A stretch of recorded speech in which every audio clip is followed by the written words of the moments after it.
had to be done about this character. Something had to be done. And what we read in Romans 8, 3 through 4 is God's answer to what sin and death brought. My favorite part would be that he condemned sin in the flesh. You see, it would have done no good for God, who was perfect in spirit, to condemn sin in the spirit. That was done. I already did that. He's sovereign. But he had to come into the flesh to literally condemn sin in the flesh. That's important. That's like the most important thing I'm going to say today, I think. Christ needed to come to literally condemn sin in the flesh. And the way he did that was the system that was set up that made Adam fail. Jesus had to make it work. So there was a law given. Adam couldn't hold it. He fell. Christ comes in the same flesh, but upholds that law, lives a perfect life in the flesh. Hasn't been done before that, will never be done after that. Only Christ did that. Makes him a righteous judge. But he understands what we go through because he came like us in the flesh. And he made a mockery out of sin. He didn't do it. He was tempted. They tried to get him to sin. Most of his life, because he started in the ministry around 12, most of his life was spent refuting, discussing, teaching, arguing in some cases. But Satan coming after him to sin. The Pharisees, by way of Satan, to get Christ to sin. They wanted to mess this whole thing up. And they couldn't. And oh, did they try. They tried. Even amongst his own disciples, they got one. You remember Judas? They tried everything they could to bring him down. And they couldn't. That fact ought to make life worth living for every last one of us who are in Christ Jesus. Because he was perfect, we don't have to be. We just have to be faithful, and that's two different things. I thank the Lord I don't have to be perfect, even when people expect me to be. I just need to be faithful. Because that's the only expectation God has. That I be faithful. That I hear, that I believe, that I obey. That's all. Not that I'm perfect. His son did that. Impossibility for me. Can't do it. But I can be faithful. I can do that. We're going to talk about that, but I want to talk about this spirit thing. Here is something that you can relate to. This would be the spirit of Christmas. And when I say the spirit of Christmas, if I were to say that you don't have the spirit of Christmas, anybody who doesn't have the spirit of Christmas, what would we call that person? Scrooge. Exactly. Because we all know what the spirit of Christmas is. Is the spirit of Christmas Christmas itself? Well, of course not. But the spirit of Christmas would describe a way that you would conduct yourselves during that time.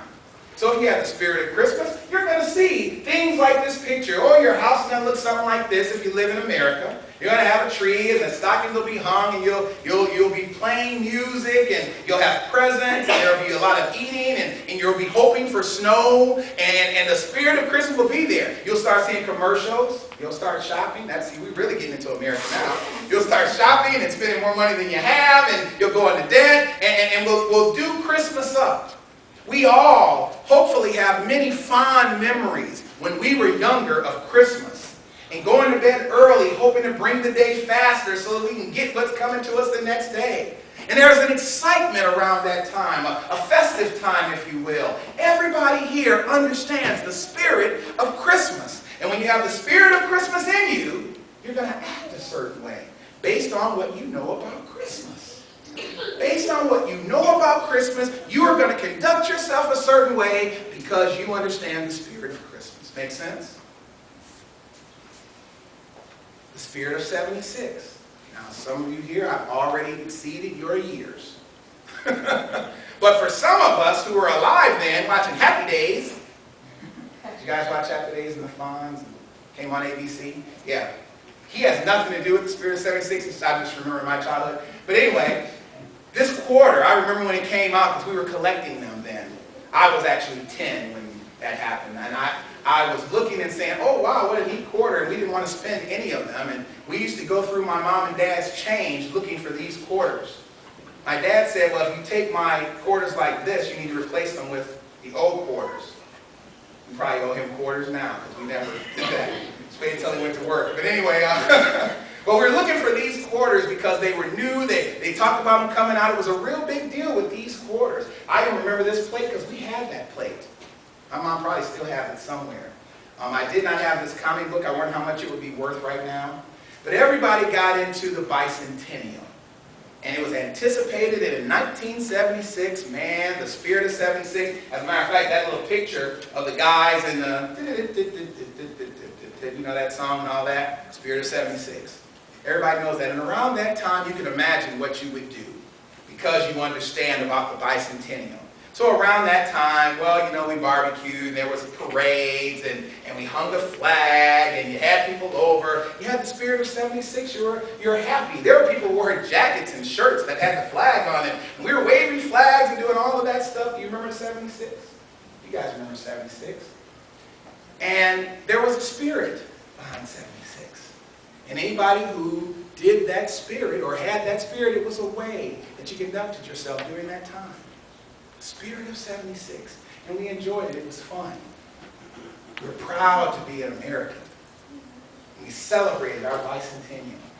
And when we celebrated based on what we knew about it, we celebrated it. And it was always based on what you knew about it. Do you know even with the spirit of Christmas, if you didn't know about Christmas, you couldn't have the spirit of Christmas? And the same thing with the bicentennial. If you just didn't get bicentennial, there's no way you can celebrate it. Hope was born in 74. Could not celebrate this. She was 2. And they might have dressed her up. Did you dress her up, Gina, with some flag stuff? She wouldn't have got this. She didn't know 76. You see what I mean? But I'm sure Vern and them, Vern probably had a fro then. Vern, did you have an afro then? No. No, what'd you have? I had fade. Back then? Yep. They were froze back then. Vern, where were you behind the times? All right. But that's the spirit of 76. Long before that, there was the spirit of the civil rights movement. This little comb down there, Vern, did you have this comb? Yep. That was a picture. But the spirit of the civil rights movement, if you understood the civil rights movement and what was going on, you knew that there was a fight for civil rights and that there were some wrongdoings done that America had to correct itself. No other country was coming in here to make us do anything. We had to do it within ourselves. And so we fought for civil rights. Both black and white fought together for civil rights. We don't often emphasize the contributions of white America to the civil rights movement. A lot of them got in trouble too and killed too for what they did in marches and in helping. When you remember the bus boycott, a lot of those women walked for miles and miles. They did a movie called The Long Walk Home, and Whoopi Goldberg was in that movie, and they talked about this long walk home, and because all of these maids who would have to walk out to the suburbs and work had a long 3, 5, 10-mile walks to go to work because they weren't going to ride the bus because of the bus boycott. Guess who picked them up? For crusades of people with cars. A lot of white folks drove out, ridiculed, some beaten up, name called, kids bothered, because they had the spirit of the civil rights movement. And through danger, they drove. Didn't worry about the ridicule, didn't worry about all that, but they risked their lives because it was right. And for what you knew about the civil rights movement, to have the spirit of it, you were going to act in a certain way. That's how it always is. The spirit of anything is like that. So if the spirit of Christmas dwells in me, I'm going to act a certain way. If the spirit of 76 dwells in me, I'm going to act a certain way based on what I know about the object, Christmas, 76, civil rights movement. Make sense? Just got a couple of make sense? You guys are looking real funny. All right. In the Spirit on the Lord's Day. We heard John say this in Revelation. And what is in the Spirit on the Lord's Day? Spirit in him. There's something he understood about the Lord's Day. Now,